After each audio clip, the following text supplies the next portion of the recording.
Hola, ¿cómo están? Bienvenidos. Arrancamos este primer programa, día de estreno en GEN, la señal 12 de Tigo Star, y es un gusto estar de vuelta y sobre todo compartiendo con una bellísima mujer que es mi compañera Marta Díaz. ¿Cómo estás?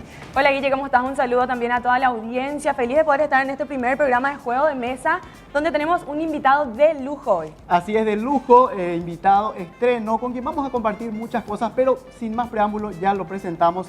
Santiago Peña, precandidato por el Partido Colorado a la presidencia de la República por el Movimiento Honor Colorado, ex ministro de Hacienda. ¿Cómo estás? Gracias por venir. Hola Guillermo, un gusto estar acá compartiendo contigo, Marta, con toda la audiencia en este programa inaugural, Juego de Mesa, que estoy seguro va a dejar mucho que hablar. Esa es la idea, y sobre todo, Santi, pasarla bien, divertirnos con Marta, bueno, con los chicos que están en la tribuna. Hola también a todos los chicos. Hola chicos, que están compartiendo con nosotros, mucha gente joven, y qué gusto poder compartir con ellos, porque vamos a hablar de todo, Santi, vamos a hablar de todo, vamos a preguntarte de todo, sobre todo, y en este programa Juego de Mesa, como dice el nombre, vas a tener que adivinar, vas a tener que elegir, vas a tener que responder. Tenemos algunas cosas de archivo tuyas también, también imágenes, cosas que dijiste, que queremos... El baúl de los recuerdos, sacaron algo del baúl de los recuerdos. Algunas cosillas. Sí. Bueno, acá ya estás viendo, por ejemplo, tenemos un vasito con dados, tenemos 3 cajas, tenemos un sobre que tiene una hoja en blanco. Me voy a levantar y a tomar ya el sobre. ¿Por qué? ¿Qué representa este sobre, Santi y Marta? Y también a la gente que nos puede seguir como Marta. Nos pueden seguir, acuérdense, a través de nuestras redes sociales. Estamos en vivo a través del Facebook Live y también a través de Twitter, @SomosGen. A través de Twitter, @SomosGen, y por Gen a través de Facebook. Bueno, ¿qué es esto? Sobre, el famoso sobre de color madera, hoja en blanco. ¿Qué es lo que vamos a hacer con esto? El mejor, lo que tiene que hacer Santi con esto, Marta. Bueno, Santi, vos tenés que escribir una pregunta que la cual no querés responder. Al final del programa vamos a ver si zafaste o no, si es que la tribuna no te pregunta. Si nosotros no te preguntamos... Pero no hay posibilidad que me pregunten después. No sé, Ah. no sabemos. Eso vamos a saber al final del programa. Bueno, te digo, una Porque pregunta... capaz que te puedo estar escribiendo ahí mi talón de Aquiles, ¿no sabes? Y esa es la idea, Ok. esa es la idea. Escribir lo que tu gente no quiere que te preguntemos, lo que vos no querés, lo que la tribuna a lo mejor no querés que te Ok. pregunte, anotá acá. Si nos surge esa pregunta durante el programa, al final la leemos y te salvaste. Ok. Así que pongo aquí Ya frente me iba a tuyo. pensar porque... Ese es Sí. el primer desafío ya, Santi. Qué bárbaro. Ahí. ¿Podés levantar esto para que ni Marta ni yo así veamos? Sí. Ahí. No, la idea es que nadie vea. ¿Puedes usar esto para escribir ahí para que nadie vea? Qué desafío. Sí, señor. La cámara no me está enfocando. No. Los muchachos están Nadie entretenidos puede. en otra cosa.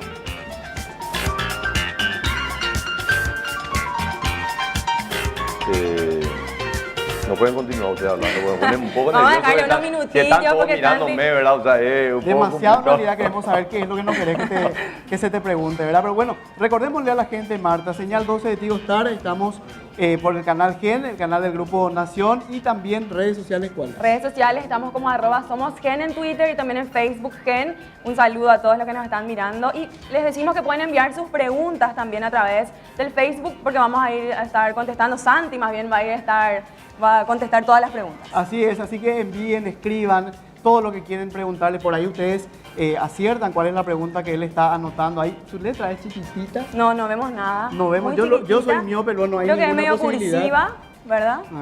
Ahí ya dobló, ahí la va a guardar dentro Vamos a del guardar sobre el y a ver sobre. si es que te salvas o no Ok.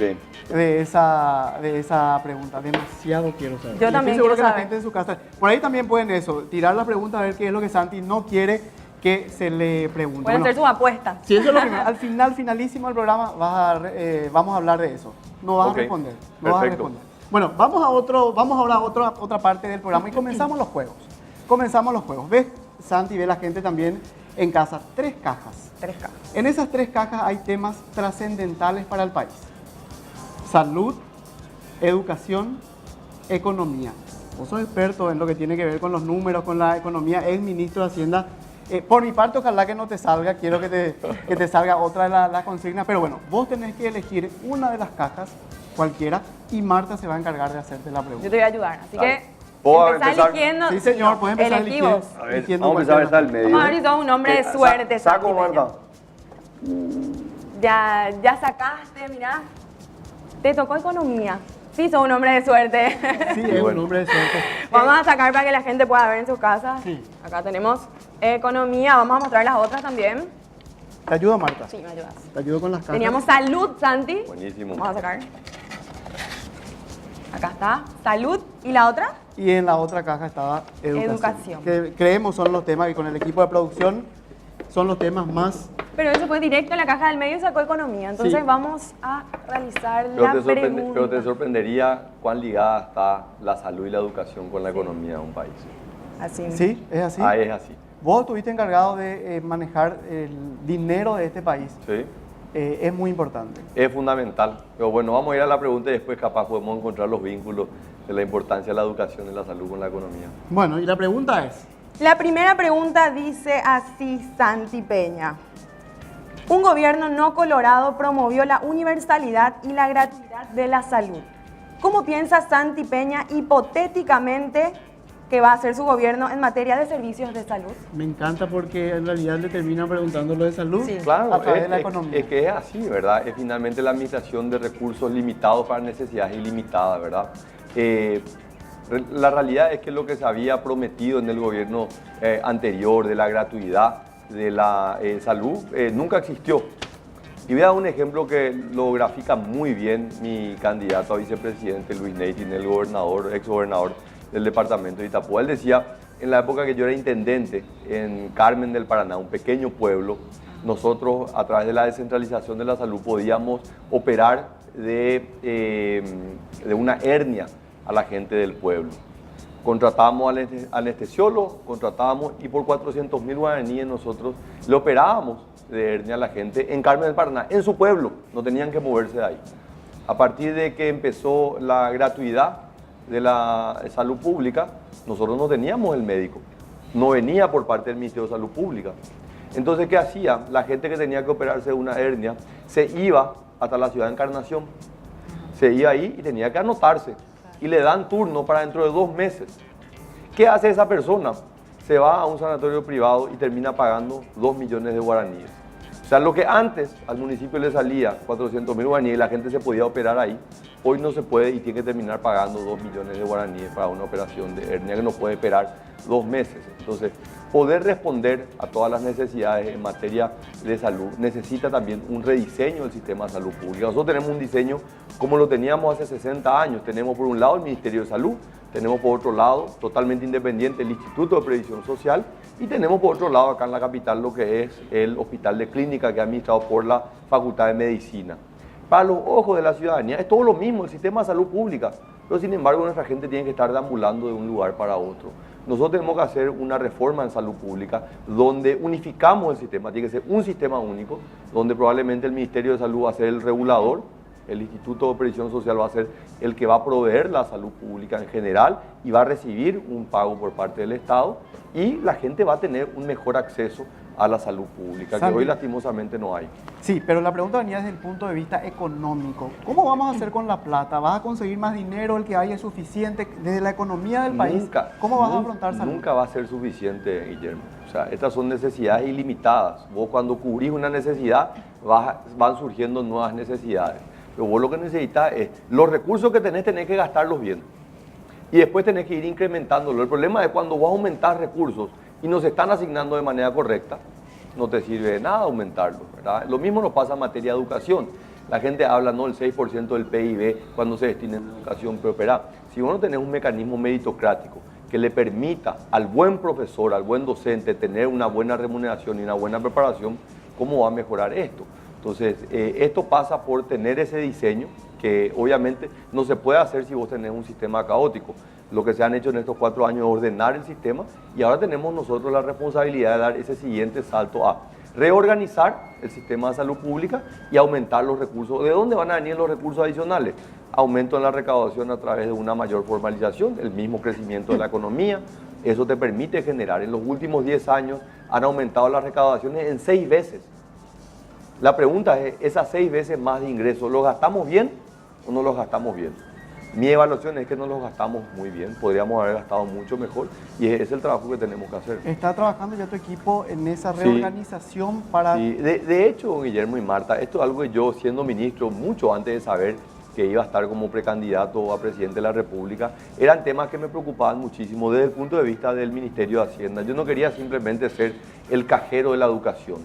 Quería también formar parte de lo que es el rediseño de un sistema mucho más eficiente en materia de calidad de la educación. Fui presidente del Fondo de Excelencia en la Educación, fui el que propuse el programa de becas Carlos Antonio López. Entonces, realmente hubo un enfoque muy importante de apostar a la educación y eso lo vamos a continuar haciendo en eje programático que mejora la calidad del gasto en salud, mejora la calidad del gasto en educación y también asignar más recursos. Vamos con otra pregunta, ¿te parece, Santi? Por supuesto. Y dice así: los países desarrollados dedican más del 10% de su Producto Interno Bruto a garantizar la salud de su población. ¿Cuál es el número alcanzable para un país en desarrollo como Paraguay? Nosotros podemos llegar, y esto está muy relacionado a la pregunta anterior, Marta, muchas veces la gente compara, pero ¿cuánto gasta Colombia? ¿Cuánto gasta Estados Unidos? Es importante gastar mucho en salud, en educación. El problema es qué le da de retribución a la gente, porque acordémonos que la plata viene de los impuestos de la gente. Acá los jóvenes que trabajan día a día, ellos con su trabajo pagan un impuesto. Ese impuesto lo recibimos nosotros del gobierno, no son fondos públicos, son fondos privados administrados por el gobierno. Entonces lo que nosotros necesitamos saber es, ese guaraní que gastamos, ¿está bien gastado o no está bien gastado? Entonces muchas veces la gente quiere simplificar, dice, no, hay que gastar más. No, muchas veces gastar más es un problema, porque vos lo que estás es engordando un chanchito que no te está dando realmente beneficio y eso te va a generar un problema mucho más grande después para desarmar.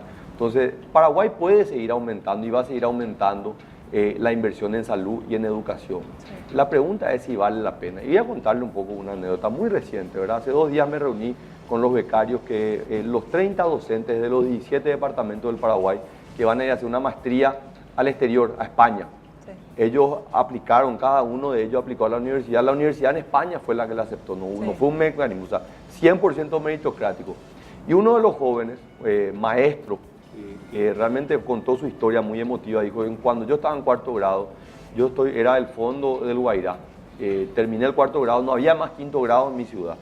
Mi papá, que tenía gallinas, chancho, una pequeña huerta, vendió todo y pasó de ser un patrón en su finca a ser un asistente de albañil aquí en Central, en el departamento central.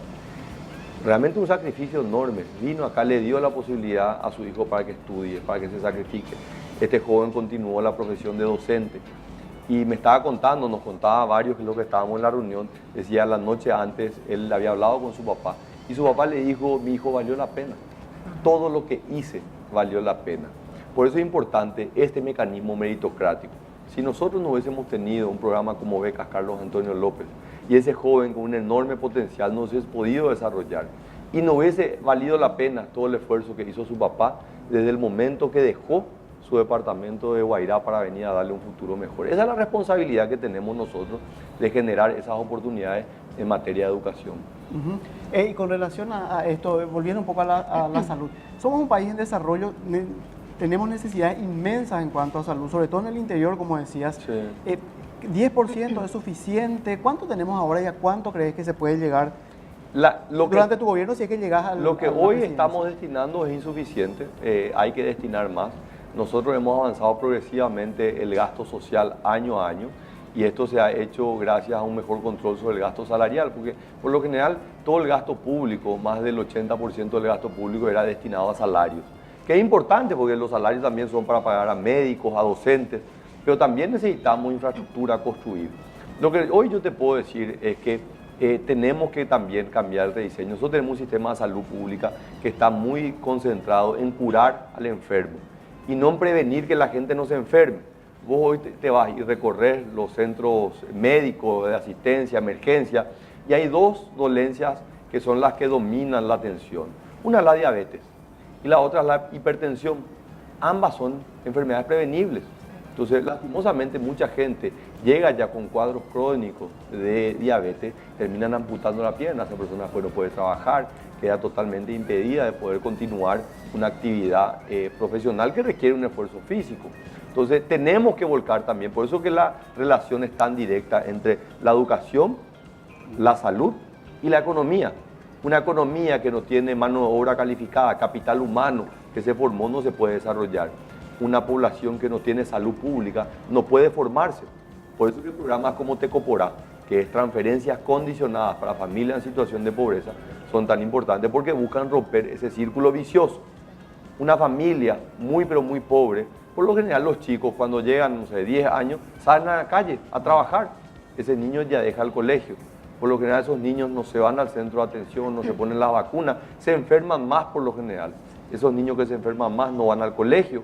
Si no van al colegio el día de mañana no se pueden desarrollar. Entonces la transferencia lo que dice es, a la madre le dice, yo te voy a dar este pequeño monto de dinero condicionado a que tu hijo vaya al colegio, condicionado a que tu hijo vaya al centro de salud y se ponga las vacunas. Y durante un periodo de 7 años yo voy a controlar eso. Tu hijo no va al colegio, se suspende la transferencia.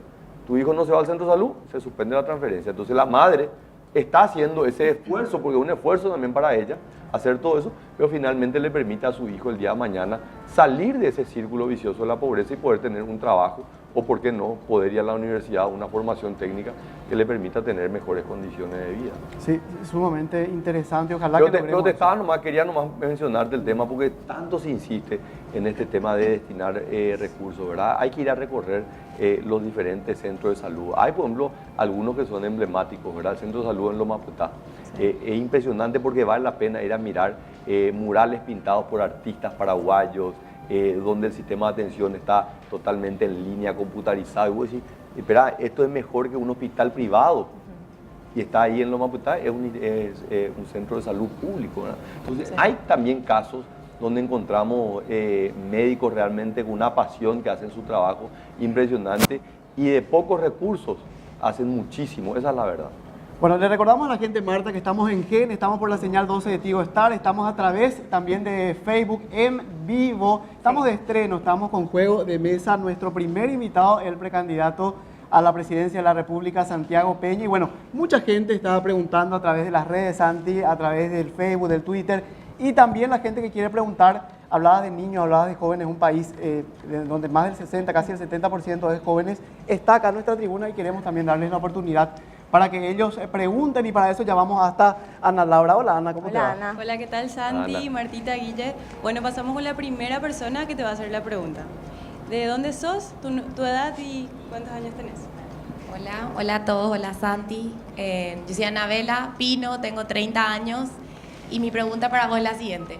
¿Qué proyectos tenés para el primer empleo para esos jóvenes sin experiencia que terminan el colegio pero que necesitan trabajar para poder asistir a la universidad? Sí. Este es un tema tan pero tan importante. Primero porque nosotros creemos que el ir a la universidad es la llave del éxito. Y no es tanto así, esa es la verdad. Hay algunos jóvenes que van a ir a la universidad, hay otros que pueden desarrollar una profesión a través de la formación técnica, ¿verdad? Muchas veces un estudio mucho más corto, pero tiene que estar bien enfocado a lo que necesita también el sector privado, porque yo puedo sacar una ley y decir, aseguro el primer empleo para todos los jóvenes de 18 años, pero si no hay un empresario que los va a tomar, no lo podés hacer, vos no le podés obligar a la gente que contrate gente si finalmente no puede vender sus productos. Entonces, el rol ahí es fundamental de ser un puente, el presidente, digo yo, las instituciones públicas, entre los jóvenes y el sector privado. De que nosotros podamos identificar cuáles son las necesidades que tiene el sector privado.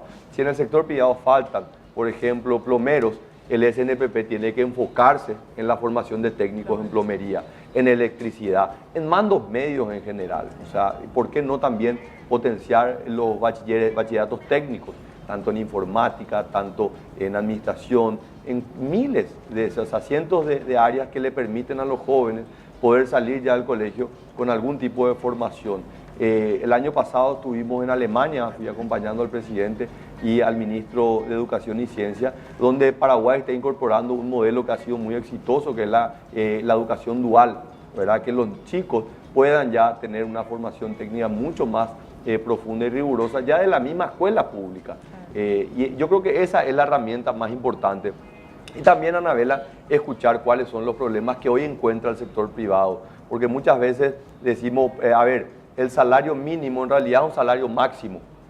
¿Cuánta gente, jóvenes, no están todavía ni siquiera recibiendo el salario mínimo? Entonces ahí es donde tenemos que ver qué falta para que realmente los empresarios puedan contratarle a esos jóvenes, volviendo al mismo argumento, ¿verdad? Nosotros no le podemos obligar, nosotros hoy podemos decir de que el salario mínimo por ley es de 10 millones de guaraníes, ¿cuánta gente va a recibir esa remuneración? O sea, no es solamente una ley la que soluciona todos los problemas. Sentándonos en la mesa y poder ver cuáles son las necesidades del sector privado, qué es lo que puede hacer el sector público y qué es lo que tienen que hacer también las mismas universidades, ¿verdad? Porque las universidades también tienen un rol muy importante en darle las herramientas, porque hoy también vemos una cantidad de chicos de que estudian, trabajan de día, van a estudiar de noche, después de 4 o 5 años, tienen un título, se sacan una foto con su mamá, con su abuela, con su tía, lloran de emoción y dicen, soy universitario y no tengo trabajo. Eso mismo. Entonces, ¿será que la educación universitaria es realmente la llave a un trabajo de mejor calidad? Y ahí entramos en un trabajo muy importante que tienen que hacer también instituciones del Estado, como son el CONES y el ANEAE, que son las entidades que tienen que controlarle a las universidades para asegurar que esos jóvenes que se sacrifican de día, estudian de noche, realmente están recibiendo una educación que les va a permitir conseguir un trabajo de calidad el día de mañana. Entonces, Santi, es un trabajo súper complejo, pero que requiere un compromiso en políticas públicas a muy largo plazo. O sea, yo me voy a los actos, Marta, Guille, muchachos, y le hablo a gente que va a votar. Pero en realidad yo le estoy hablando a un niño de 8 años que no vota. Porque el futuro de ese niño es el que depende en lo que yo hago hoy. Lo que yo vaya a hacer en materia de salud, lo que vaya a hacer en materia de educación, es finalmente lo que va a recibir ese chico durante 10 años hasta que pueda votar. El problema es que a los 18 años, ese niño que no tiene las herramientas o que no tiene la posibilidad de insertarse en un trabajo, ya está, ya es tarde. Ahora tenemos que empezar a pensar en esos niños de 4, 5 años, esos que están naciendo hoy, que van a insertarse en un mercado laboral cada vez más competitivo. Vos sabés que me siento sumamente identificado, porque yo vengo del interior, Santi, yo tuve que trabajar para pagarme la facultad, no tuve la oportunidad de ir a estudiar afuera, y sobre todo eso te quiero preguntar, porque mucha gente dice, no, Santi viene de una familia acomodada, tiene un buen pasar, en Asunción nomás.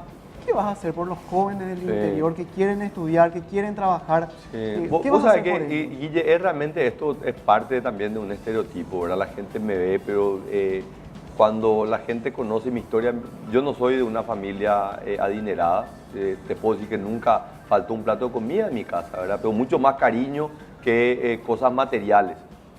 Mis padres sí apostaban mucho a la educación, yo fui padre a los 17 años, y mi padre me dijo, mi hijo, vos no vas a heredar ni empresa ni estancia, lo único que vas a heredar es tu educación. Y trabajé desde muy joven, desde los 18 años, trabajaba de día, estudiaba de noche, me fui a estudiar al exterior gracias a una beca que conseguí del gobierno del Japón, entré a trabajar en la función pública de muy joven, ¿verdad? A los 18 años, de ordenanza, de apilar libros, archivos, y fui progresando y fui creciendo gracias a un enorme esfuerzo personal y familiar, ¿verdad? Porque también mi esposa, mis hijos que nos acompañaron y nos apoyaron. El rol de la educación es fundamental y generar las oportunidades. Por eso que hicimos una apuesta muy, pero muy grande. El problema es que apostar a la educación no genera réditos de corto plazo.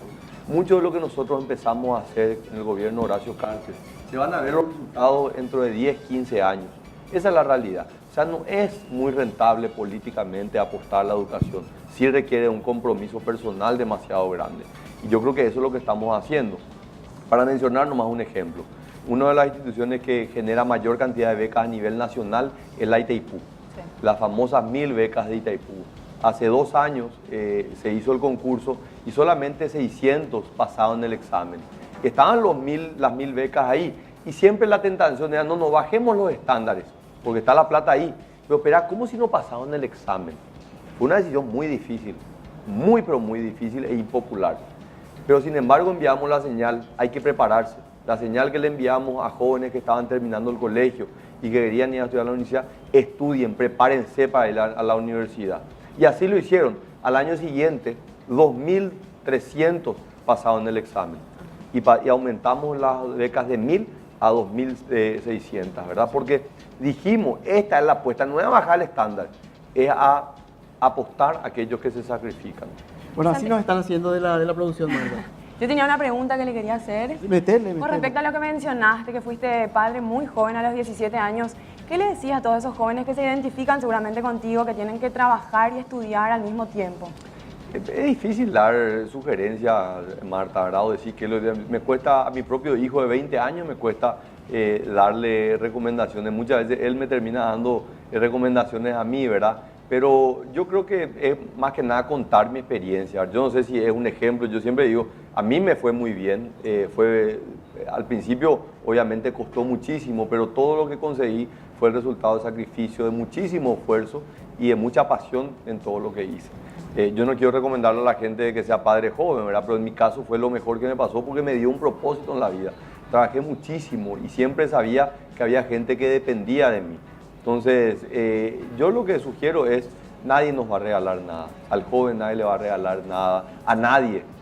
Todo lo que consigan va a ser el resultado del esfuerzo que le pongan y la pasión que le pongan. Así que el que quiera ser músico, que se ponga como objetivo ser el mejor músico del mundo y del Paraguay. El que quiera ser cocinero, que sea el mejor cocinero. El que quiera ser artista, el que quiera ser economista, el que quiera ser arquitecto. Que tengamos sueños grandes. Yo hoy a mis 38 años sigo soñando con cosas grandes. Nunca me puse como meta ser presidente de la República, pero siempre dije, yo quiero cosas grandes para mi país. Este es un país maravilloso. Y eso es lo que trabajo y le pongo todo el empeño a todo lo que hago. Bueno, tenemos muchísimo todavía. ¿Te arrepentiste alguna vez de algo que dijiste, que hiciste? Porque vamos a empezar a meternos ahora en tu archivo. Sí. Y no sé si arrepentirme, ¿verdad? Porque vos sabés que uno todo lo hace, hay que analizar. Esto es como el diario del lunes, ¿verdad? Sí. Siempre somos los mejores técnicos, pero ¿por qué no le puso a fulano? ¿Por qué burro el técnico? Pero espera, vos tenés que estar ahí. Tenés que estar al momento de hacer el listado de los jugadores y vos sos el que conoces a tus jugadores y después tenés que milimétricamente en un milisegundo tomar la decisión de sacarla a fulano y meterla a Mengano. Pero todito nosotros le matamos al técnico. Todos entendemos. Pero hay que estar en el momento. Entonces yo pienso mucho en eso, ¿verdad? Bueno, y vamos a ver esta frase, vamos a verla en pantalla, a ver, sobre todo para entender el contexto, por qué lo dijiste, por qué expresaste esto, Santi. Ahí está la frase. Nosotros tenemos en el Paraguay dos señores que todos los días con las tapas de sus diarios nos roban la esperanza al pueblo de vivir mejor en un Paraguay. Sí, de vivir en un Paraguay mejor. ¿Por qué dijiste esto? Mira, y lo ratifico. Realmente me reafirmo en esto, Marta y Guille. Vos sabés que yo tuve la oportunidad de irme al exterior muy joven, de ir a estudiar gracias a esta beca que te comenté, ¿verdad? Y algo que me marcó es de que se conoce prácticamente poco o nada de Paraguay. Y lo poco que se conoce son malas noticias, ¿verdad? Entonces yo digo, espera, algo no cuadra acá. Porque ¿cómo es posible de que aquellos que todos los días a través de sus tapas de los diarios dicen que este país es atrasado, este país es corrupto, de que su gente nunca va a poder conseguir nada, que no va a progresar, nunca hay una historia que te motive a soñar con un Paraguay mejor en la tapa de un diario o en un noticiero? Pero sin embargo esas dos personas son las dos personas que más han acumulado dinero en el Paraguay. O sea, le ha ido muy bien en este Paraguay. Santi, pero acordate que estamos en un país de democracia y hay libertad de expresión. No, totalmente. Pero duele en lo más profundo de que cuando nosotros vamos a mostrar el Paraguay con hechos, con realidades, cuando el extranjero viene al Paraguay y se enamora del Paraguay y mira con una fascinación no solamente los recursos naturales, no solamente los ríos, la gente que tenemos. Yo disfruto esto, ¿verdad? Porque obviamente en mi carácter de ministro tuve la oportunidad de recibir a mucha gente del extranjero, de gobiernos, de empresarios, y les preguntaba qué es lo que más les llama la atención del Paraguay. Y su gente, me dice, gente maravillosa, amable. Pero sin embargo, tenemos siempre esa carga de que no el negativismo, de que todo nos va mal. Entonces, ¿cómo un joven puede soñar con un gran Paraguay, un futuro para él, si no tiene la esperanza de que va a poder progresar? Y esa esperanza, ¿de dónde viene? De conocer los casos de éxito, que tenemos miles. Este joven, este profesor de Guairá, que cuente su historia. Yo digo, ¿por qué no vamos a escuchar esto en la tapa de un diario? No vamos a leer en la tapa de un diario la historia de él, o en un noticiero que le entrevisten, en la dirigencia partidaria, ejemplos de jóvenes profesionales que han ido a estudiar al exterior, que hoy son presidentes de seccional con 32 años, gente que hace servicio social. Pero lastimosamente no están. ¿Por qué? Porque tenemos esa idea de que solamente lo negativo vende. Y yo no puedo entender, esa es la parte que no puedo entender. Yo creo que sí, en democracia necesitamos una prensa crítica. ¿Te reafirmás con eso entonces? Totalmente. Bueno, te pido ahora que seamos lo más rápidos posible, lo más breve. La tribuna quiere preguntar también, Santi. Sí, porque nos estamos quedando sin tiempo. La tribuna. Así, vamos con Ana Lau. Bueno, seguimos con la siguiente pregunta porque todos quieren hacer una. Hola Santi, mi nombre es Matías Morales, tengo 20 años, soy de la ciudad de Asunción y mi pregunta es la siguiente. ¿Cuáles serían las determinaciones que usted tomaría para combatir contra la corrupción? La corrupción es un mal endémico, ¿verdad? Y que es también el síntoma de problemas mucho mayores, ¿verdad? La transparencia ha sido una herramienta. La respuesta corta, Matías, es voy a luchar frontalmente contra la corrupción. Voy a luchar día a día, voy a poner todo mi empeño para erradicar la corrupción en un problema que es muy complejo y que requiere el esfuerzo de varias instituciones y varios poderes del Estado. Es fundamental el acompañamiento por parte de la justicia, de que la justicia pueda actuar, porque muchas veces descubrimos casos de corrupción, pero que finalmente no terminan teniendo la sanción que tienen. Muchas veces lo peor que hay es la impunidad, mucho más que la corrupción, ¿verdad? Porque la impunidad es lo que promueve la corrupción. Si yo no tengo miedo de hacer algo malo, porque si me pescan no va a pasar nada, y todo el mundo hace cosas malas, pero si yo tengo miedo de que si yo hago algo que está indebido, voy a terminar pagando ante la justicia y me voy a ir preso y me van a sacar a través de una multa, una sanción, y te cuidas. ¿Cuál es la herramienta más poderosa que vamos a tener y que yo voy a impulsar? Es la transparencia. Y yo insisto en esto, ¿verdad? Los seres humanos somos buenos por naturaleza, pero cuando nos controlan, nos cuidamos mucho más. Esa es la realidad. Entonces lo que nosotros necesitamos es tener un sistema en donde la ciudadanía le pueda controlar a los funcionarios públicos, que sepan automáticamente en el día, en el momento, qué es lo que se está haciendo con los recursos públicos, que las licitaciones sean transparentes, que la gente pueda denunciar los casos de corrupción y que el acompañamiento de la justicia sea realmente implacable en este sentido. El rol del Ministerio Público es fundamental. Ustedes saben que estamos ahora con la elección del fiscal general y todo parece que es un tema político. Nadie está pensando en quién va a realmente aplicar la justicia, ¿verdad?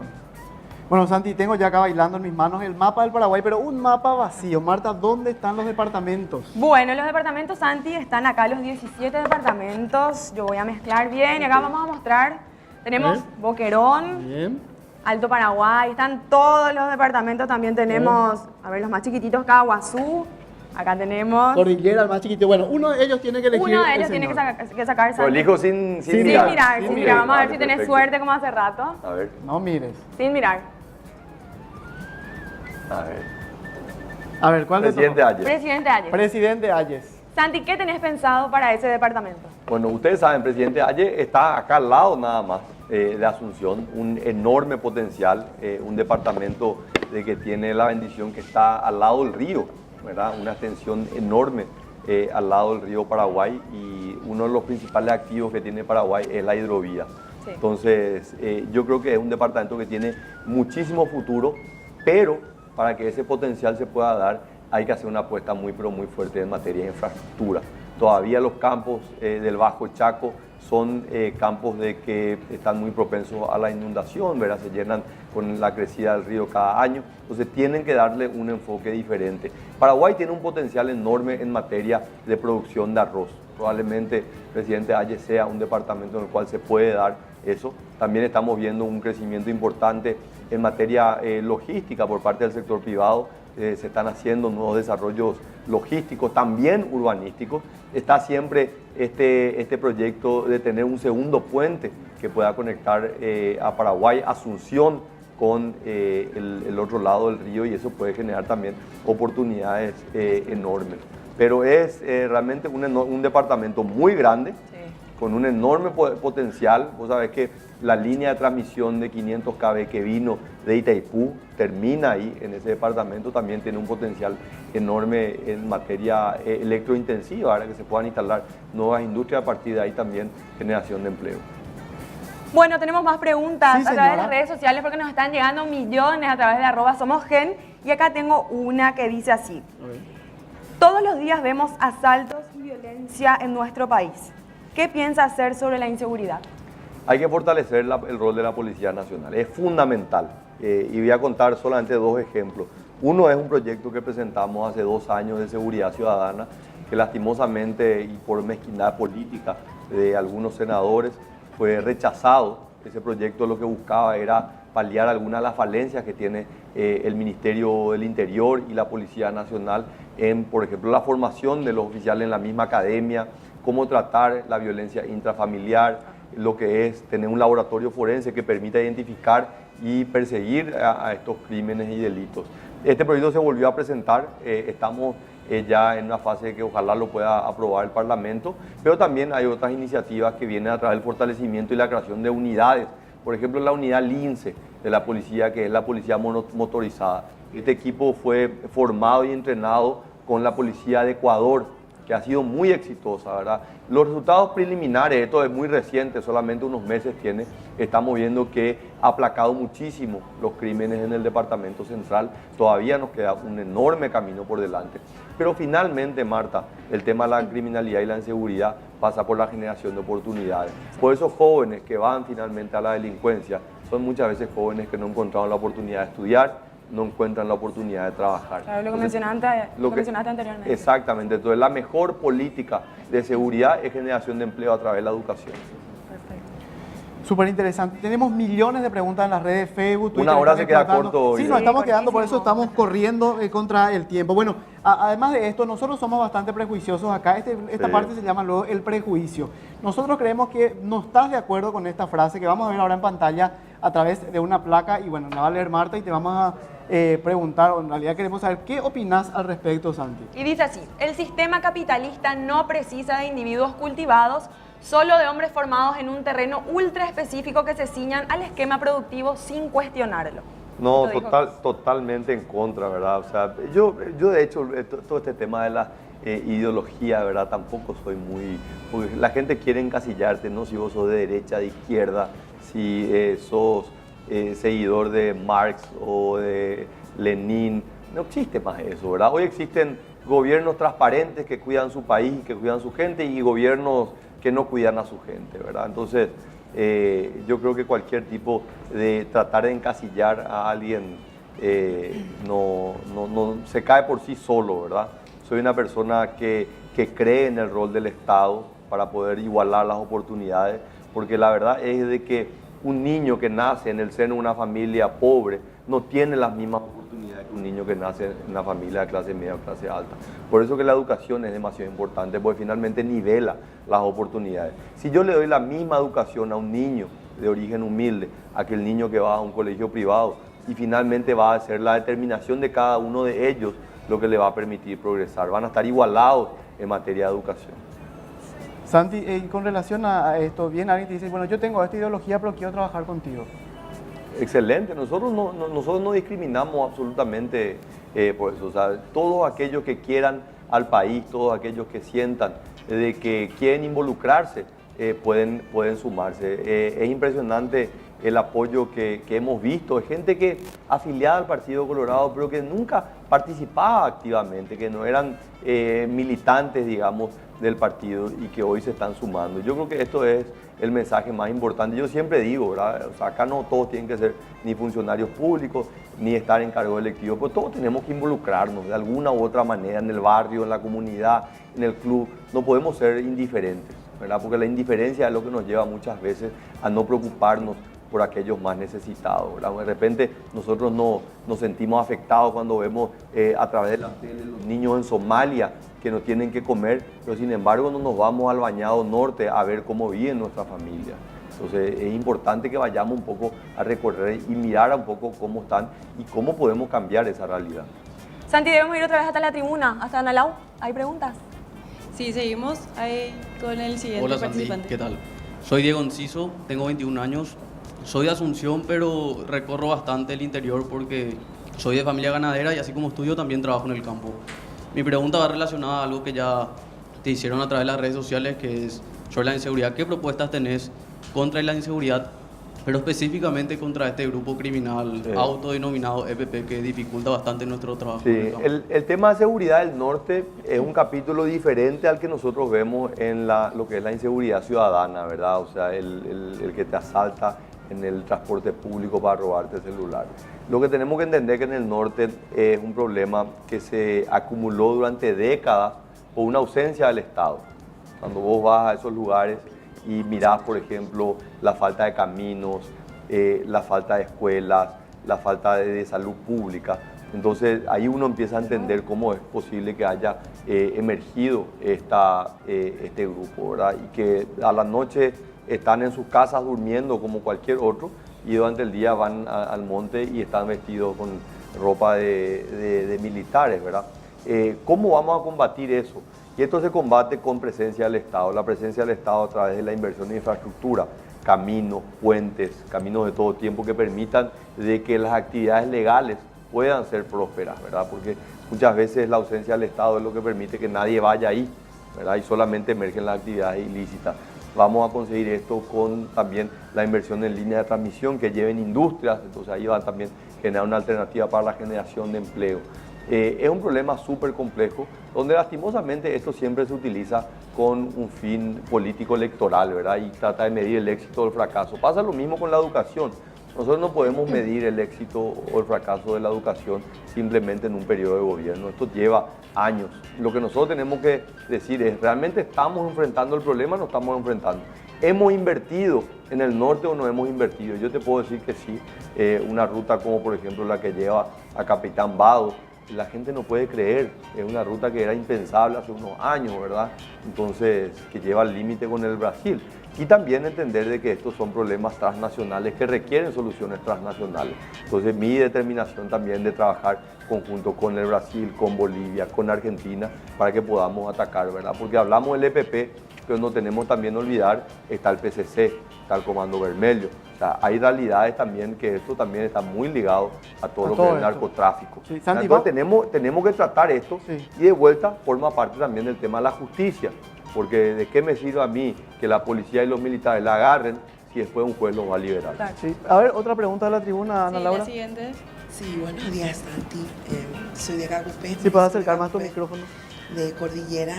Creo que voy a obviar un poquito cuántos años tengo, pero como mamá, madre de familia, como ya pasé de la época de ser joven, ya pasé a ser mamá de 3 jóvenes hermosos. Me siento re satisfecha de estar rodeada de esta gente hermosa, joven. ¿Cuál sería tu opinión, Santi, sobre la familia tradicional? Sí. O sea que este es un tema tan interesante, ¿verdad? Porque hay mucho debate sobre esto y nuevamente siempre en el debate se trata de tergiversar, para atacar, para denigrar, para decir no votas de esto. Y da mucha pena porque se termina desvirtuando la discusión, ¿verdad? Yo me da mucha tranquilidad porque más que hablar de lo que uno cree, es importante contar los testimonios de vida que tiene uno, ¿verdad? Yo a los 17 años, como contaba, con Leti fuimos padres, ambos muy jóvenes, y apostamos a la vida, ¿verdad?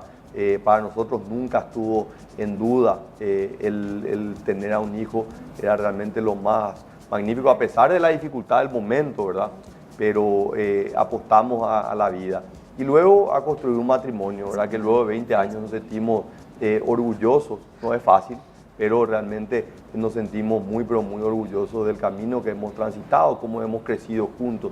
Y hoy te puedo decir con mucha tranquilidad de mi fuerte convicción en la familia, la unión entre el hombre y la mujer, y voy a trabajar y voy a enfocarme de promover eso, más allá de lo que es la misma ley que tenemos, la Carta Magna que consagra al matrimonio como la unión entre el hombre y la mujer, y lo mismo que en la Constitución que está determinado a cuidar la vida de la persona de la misma concepción. Así que en esto, sin margen de dejar dudas, soy una persona convencida del matrimonio entre el hombre y la mujer y de que voy a seguir luchando por eso, por esos valores y esos principios. Bueno, tenemos una pregunta desde el Facebook, Santi. Vamos a ver, dice así. Santi, teniendo en cuenta que la economía paraguaya se basa casi por completo en la exportación y que uno de los productos principales es la carne, un rubro que mueve de manera importante el Producto Interno Bruto del país. ¿Qué preferís, sándwich de lomito o hamburguesa? ¿Cómo sándwich? O sea, una cuadra tiene la pregunta para... No, lomito. Sándwich de lomito. Sándwich de lomito. Sí, la verdad, que decir la verdad, lomito árabe. Lomito árabe. Lomito árabe me encanta. Bueno, acá no se sumaron todos. Sí, no, la verdad yo decía que acá había una pregunta, el análisis Sí, ¿verdad? Era muy económico. serio. Sí. Acá toditos te van a Es votar. que nos envían con- muchas preguntas desde el Facebook. Con el lomito. Bueno, vamos ahora a ver unas imágenes. Pero Cada imagen- es importante también comentar esto, Sí. ¿verdad? Porque no es un dato menor. vos sabés que la actividad del lomito genera muchísimo empleo. Y yo quería hacer Y pasar esto. y una bonanza económica. Yo te digo porque tengo mi lomitero, ¿verdad? Cerca de casa, Sí. que empezó con un localcito y no para de crecer. Y entonces yo me voy y le digo, che, ¿qué tal la venta? Impresionante, no para esto. O sea, éxito rotundo. Qué bueno, Así qué es. bueno. A todos nos encanta. Ahora mismo nos viene bien por la Sí. hora, ya 12 Ya es y hora 5, del un lomito. almuerzo. Bueno, rápidamente te decía, una imagen, un calificativo para estas imágenes que vamos a ver Ok. ahora en pantalla. A ver la primera imagen. Alfredo Stroessner, en una palabra, Santiago Peña, precandidato por el Partido Colorado a la presidencia de la República. Aplazado en derechos humanos. Son dos palabras, ¿verdad? Pero es la palabra que para mí engloba lo que fue el general Alfredo Stroessner, ¿verdad? Porque obviamente podemos hablar horas de luces, sombras, ¿verdad? Pero yo creo que finalmente fue aplazo en derechos humanos. Segunda imagen, una palabra, Santi. Una palabra. Mario Abdo, Marito, tu principal contrincante hoy. Sí. Decepción creo que sería la palabra, ¿verdad? Porque yo no puedo negar, yo soy amigo y me considero todavía amigo del senador Mario Abdo Benítez. Lo conozco, tengo mucho afecto por su familia, pero un poco decepcionado porque él tenía la oportunidad de ser diferente y finalmente terminó siendo más de lo mismo. La siguiente imagen, Efraín Alegre, presidente del PLRA y candidato también. Precandidato en realidad. Te hace pensar Sin mucho. palabras Efraín. se quedó. Triste. Una palabra, triste. Le mataste el apellido. ¿Tenemos más imágenes? Tenemos más A imágenes. ver, El Chiqui Arce. una palabra. Qué bárbaro. Héroe avillano. Héroe avillano, porque mira que... pero es un poco lo que contaba al comienzo, ¿verdad? Con el diario del lunes todos somos unos cracks, ¿verdad? Pero uno está expuesto a eso. Siguiente imagen. La última imagen. A ver. Horacio Horacio Cartes. Cartes. Estadista. Estadista. Porque hay que entender la palabra estadista. El rol de estadista es el que tiene ese rol de Estado, aquel que mira más allá de él mismo y de su tiempo. Y nosotros, aunque a muchos no les guste, Horacio Cartes ha escrito las páginas de la historia del Paraguay y el futuro se va a acordar de cuándo comenzó esto.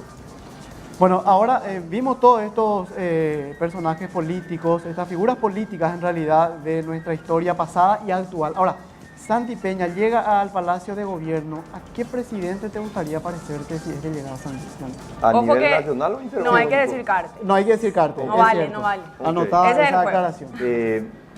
Alguien que me genera a mí mucha admiración, no por él, sino lo que pudo conseguir, fue el presidente Kennedy en Estados Unidos, ¿verdad? Porque más allá de las cualidades que él tenía como persona, como orador, tuvo la capacidad de poder unir a todo el pueblo americano, ¿verdad? Son conceptos muy sencillos que hoy, 50 años después, siguen mencionándose, ¿verdad? O la frase que él dijo en su discurso inaugural: no pienses qué puede hacer el Estado por vos, sino qué puedes hacer vos por tu país. Yo creo que eso es lo que hoy estamos pidiéndole a la gente. Involucrémonos, seamos parte del cambio. No simplemente esperemos que el gobierno pueda hacerte algo por vos, pueda solucionar tu problema, sino pensar cómo vos podés ayudar. Y esto requiere de una capacidad de unir más que desunir. Por eso que yo me siento muy cómodo con esto de presentar propuestas, no agravios, no atacar. ¿Para qué qué gano yo atacándole a alguien? Si lo que yo necesito es realmente unir a todo un país en base a objetivos que son de bien común. ¿Y algún referente acá en nuestro país a quién te gustaría parecerte a lo largo de nuestra historia?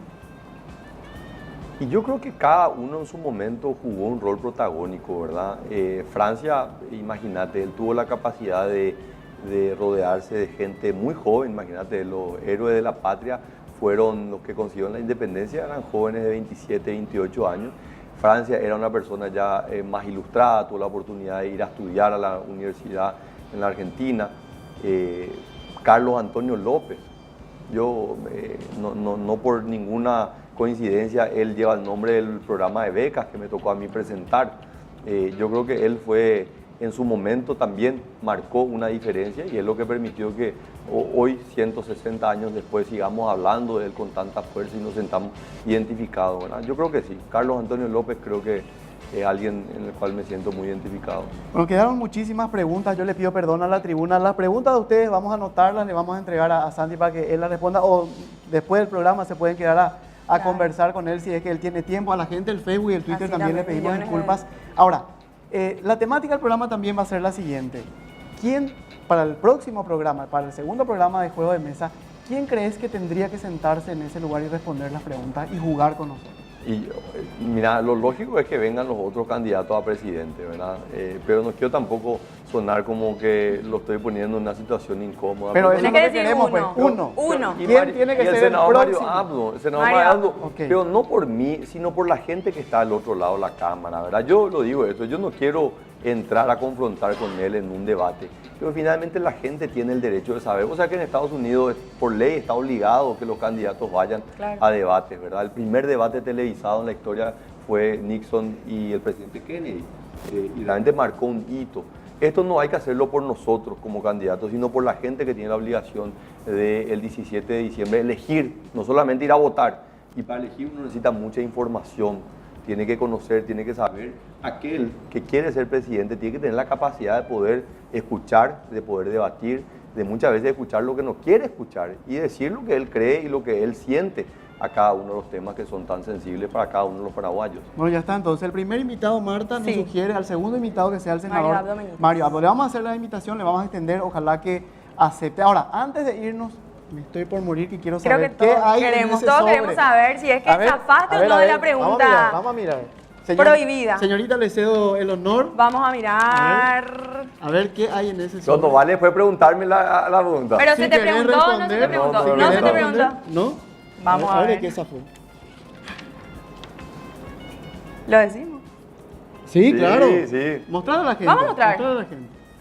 No sé si se ve ahí. Ahí. ¿Amor de madre o esposa? Esa fue la pregunta. Me parece que si llega a responder eso no duerme hoy en su casa. A nadie se le ocurrió Si preguntar. es que eso. responde la mamá, ¿verdad? Pero Yo, bueno, no es fácil, porque imagínate, soy el menor de 3 hermanos.